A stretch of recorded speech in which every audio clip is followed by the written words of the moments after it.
अजित आणि अंजली बालपणापासूनचे मित्रमैत्रीण. एकत्र खेळलेले, वाढलेले. चालसंस्कृतीमध्ये त्यांचे बालपण गेले. दोघांचेही वडील सरकारी खात्यात कारकून. अजितची आई शिक्षिका तर अंजलीची आई गृहिणी.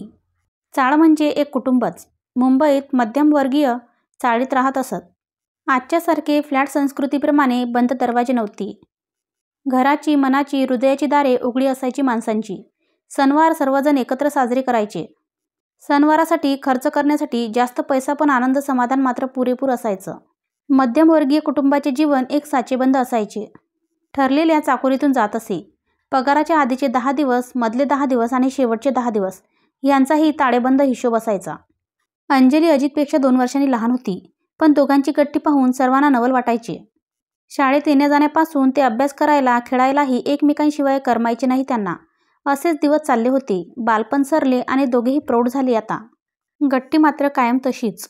लहानपणापासूनच दोघांवरही चांगले संस्कार झालेले. आजच्यासारखी मुले फॉरवर्ड नव्हती. एक सीमारेषा असायची वागण्याला. अंजली आता 10वीला गेली आणि अजित 12वीला. दोघांचेही शिक्षण व्यवस्थित सुरू होते. वयाप्रमाणे त्यांच्यात आता बदल होत चालले होते. शिक्षणामध्ये दोघेही हुशार होते. नाजूक अंजली आता अंगपिंडाने भरली होती. गहूवर्ण अजूनच खुलत चालला होता. लहानपणी अजित तिला खुडकरपणे नकटनाक म्हणून चिडवायचा. तेच नकट नाक त्याला आता उभारलेलं धारदार दिसत होते. तिचे मोहक डोळे त्याला आकर्षित करत होते. ओठांच्या पाकळ्यातून तिच्या वागण्या बोलण्यातला बदल अजितच्या नजरेतून सुटत नव्हता.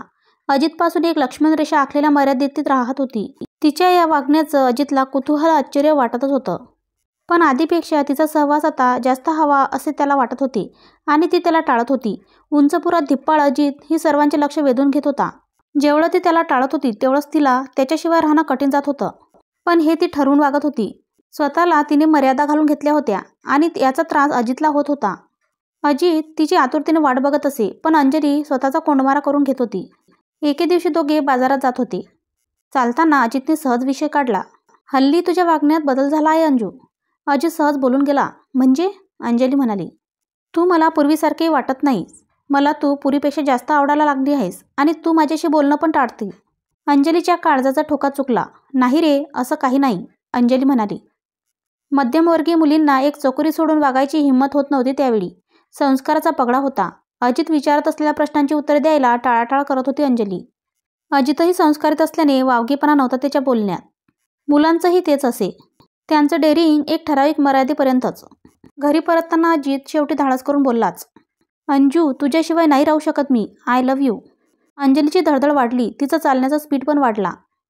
ती काहीच बोलली नाही, पण शांत पाण्यात खडा फेकून जसे तरंग उठतात तशी अवस्था अंजलीची झाली होती. त्या रात्री अंजली आणि अजितलाही झोप लागली नाही. दुसऱ्या दिवशी अजित कॉलेजवरून येताना शाळेकडे वळला. अंजलीची सुटण्याची वेळ झाली होती. ती शाळेच्या गेटबाहेर आली तर तिथे अजित तिची वाट बघत होता. तिला हे अनपेक्षित होतं. न बोलताही तिचा होकार अजितला कळला होता. तुला नाही आवडलं का? राग आला का माझा? मी नाही आवडत का तुला? अजितने विचारले. तसं नाही रे, पण भीती वाटते. तू मला खूप आवडतो, पण सर्व गोष्टींचा विचार करते आणि भीती वाटते. आपले घरचे आपलं असं प्रेम मान्य करतील का? खूप प्रश्न भेडसावतात, अंजली म्हणाली. का नाही मान्य करणार? अजित बोलला. तुझं माहिती नाही मला, पण मी नाही राहू शकत तुझ्याशिवाय. मला तू शेवटच्या श्वासापर्यंत हवी आहेस. अंजलीचे डोळे भरून आले. माझी पण तीच अवस्था आहे, अंजली बोलली. दोघांचेही नकळत प्रेम प्रकरण सुरू झाले, पण कधी त्यांनी विपर्यास केला नाही. त्यामुळे कोणाच्या लक्षात येत नव्हते. चांगले शिकून आधी करिअर करायचे, मग लग्न, दोघांनी पण ठरवले होते. अजितला डॉक्टर व्हायचे होते.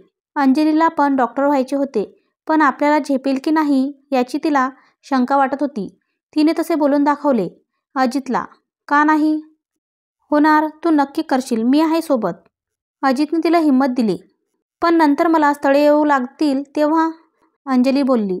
तेव्हा बघू आपण. योग्य वेळ येईल तेव्हा सांगू घरी, अजित बोलला. 10वी-12वीच्या परीक्षा झाल्या. अजित आणि अंजलीला चांगले मार्क्स मिळाले. त्यावेळी आजच्यासारख्या एंट्रान्स एक्झाम नव्हत्या. 10वी-12वीच्या बोर्ड मार्कावरून ॲडमिशन मिळत असे. अजितला पुण्यातील मेडिकल कॉलेजला ॲडमिशन मिळाले, तर अंजलीचे मुंबईत सायन्स घेऊन कॉलेज सुरू झाले. भेटीगाठी थांबल्या होत्या. दोघांनाही विरह जाणवत होता, पण एकमेकांवर पूर्ण विश्वास होता. एकमेकांसाठीच होते ते याची जाणीव होती त्यांना. अंजली पण 12वी झाली. तिला कोल्हापूरला मेडिकलला ॲडमिशन मिळाले. शेवटच्या वर्षाला असताना तिला स्थळे येऊ लागली होती. अजितची पण प्रॅक्टिस सुरू झाली होती. अंजलीने ही गोष्ट अजितला सांगितली. अजित बोलला, मी बोलतो घरी. दोघांच्याही घरी समजले. आता कोणाचाच विरोध नव्हता. अंजलीची शिक्षण पूर्ण झाल्यावर लग्न करून दोघे पुण्यात आले. आधी दोघेही नोकरी करत होते, वेगवेगळ्या हॉस्पिटलमध्ये. मग हळूहळू जम बसू लागला. वैवाहिक जीवनही सुरळीतपणे सुरू होते. आता त्यांनी स्वतःचं हॉस्पिटल सुरू केलं. अंजली MBBS होती तर अजित ENT सर्जन होता. दोघेही एकमेकांना वेळ देत होती. हॉस्पिटलमध्ये वेगवेगळ्या डिपार्टमेंटसाठी वेगवेगळे स्पेशालिस्ट अपॉइंट केले होते. हॉस्पिटल सुरळीत सुरू होते. सर्व सुबत्ता होती. पण 7 वर्ष झाली लग्नाला तरी पाळणा हल्ला नव्हता. दोघेही वाट बघत होते गोड बातमीची, पण काहीच नाही. दोघांच्याही मनात येत होते की कोणाच्यात तरी दोष आहे, पण नेमका कोणाच्यात हे समजत नव्हते. लैंगिक सुखसमाधान दोघांनाही मिळत होते. अतृप्त असे काहीच नाही. मग असे का? हा प्रश्न मनातच होता. एके दिवशी वेळ काढून अजितने अंजलीजवळ हा विषय काढलाच. अंजू, आपल्या दोघांपैकी कोणाच्यात तरी दोष आहे, पण नेमका कोणाच्यात तो नाही माहिती. पण दोष तुझ्यात की माझ्यात हे मला नाही जाणून घ्यायचे. ट्रीटमेंट सुरू केली तर समजेल. मला मूल नसलं तरी चालेल, पण तू हवीस. तू बाई आहेस. तुझी इच्छा असेल आई होण्याची. आई होण्यासाठी तू आतुर असशील. तू म्हणत असशील तर जाऊ आपण डॉक्टरकडे. त्यावेळी आजच्यासारखा IVF, test tube baby, surrogacy mother हे पर्याय नव्हते. त्यामुळे उपायही कमी होते. अंजलीच्या मनात आले. सर्वात प्रथम म्हणजे दोष कोणाच्यात हे समजल्यावर ते मन नाराज होणार. दोष तुझ्यात की माझ्यात हे समजायलाच नको. आपल्या प्रेमात बाधा नको. जे आहे ते स्वीकारायचे, अंजलीने ठरवले. ती म्हणाली, मला नाही डॉक्टरकडे जायचं आणि तू पण नको जाऊस. दोष कोणाच्यात पण असू दे, आपण जाणूनच नाही घ्यायचे. त्या दिवसापासून त्यांचे एकमेकांवरचे प्रेम द्विगुणित झाले. अजितच्या मिठीत अंजली पूर्ण समाधानी होती. अशीच वर्षे निघून जात होती. दोघेही जोमाने हॉस्पिटलचे काम करत होते. काहीतरी समाजसेवा आपण केली पाहिजे. या समाजाचे आपण देणेकरी आहोत असा विचार ते आता करू लागले. अनाथ मुलांसाठी आश्रम काढावा असा निर्णय सहमताने झाला. सरकारच्या परवानगीने त्यांनी एक अनाथाश्रम काढला. आश्रमाचे काम अंजली पाहू लागली. हळूहळू आश्रमाच्या मुलांची संख्या वाढत होती आणि अंजलीचा व्यापही वाढत होता. अंजलीने 40 ओलांडली होती आता. 500 अनाथ मुलांची ती आई झाली होती. अजितही तिला अधूनमधून मदत करत होता. त्याच्या या कार्याचे सर्वत्र कौतुक होऊ लागले. अनाथ मुलांचे सर्व करताना व त्यांच्यासाठी उपलब्ध असलेल्या स्टाफचेही आपण कल्याण करत आहोत याचे अंजलीला मोठे समाधान मिळत होते. पूर्ण महाराष्ट्रभर त्यांचे नाव लौकिकात होते. सर्वांना त्याच्या कामाचा हेवा वाटत होता. महाराष्ट्र सरकारने त्यांच्या कामाची दखल घेऊन त्यांना पुरस्कृत केले. एके दिवशी अचानक अंजलीची तब्येत बिघडली. काहीच कळत नव्हते नेमके काय झाले. पण अंजलीची तब्येत दिवसेंदिवस ढासळत चालली होती. अजित सर्व उपचार करत होता, परंतु काहीच उपयोग होत नव्हता. एके दिवशी ती गेलीच. अजितला खूप मोठा धक्का बसला. सर्व विधी करून तो घरी आला. सर्व आठवणींचे ढग त्याच्या डोळ्यासमोर दाटून आले होते. एकांतात बसून अश्रूंचे पाठ वाहत होते. फ्लॅशबॅकच्या रूपाने सर्व क्षण समोर उभे राहत होते. तू गेली हे स्वीकारणे त्याला शक्यच होत नव्हते. ती संध्याकाळ त्याला कातरवेळ वाटत होती. एक क्षणही तो तिच्याशिवाय राहिला नव्हता. न जेवताच बिछाण्यावर पडला.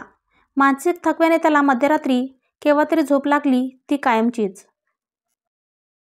कथा आवडली असेल तर चॅनलला लाईक करा, शेअर करा आणि सबस्क्राईब करा. धन्यवाद.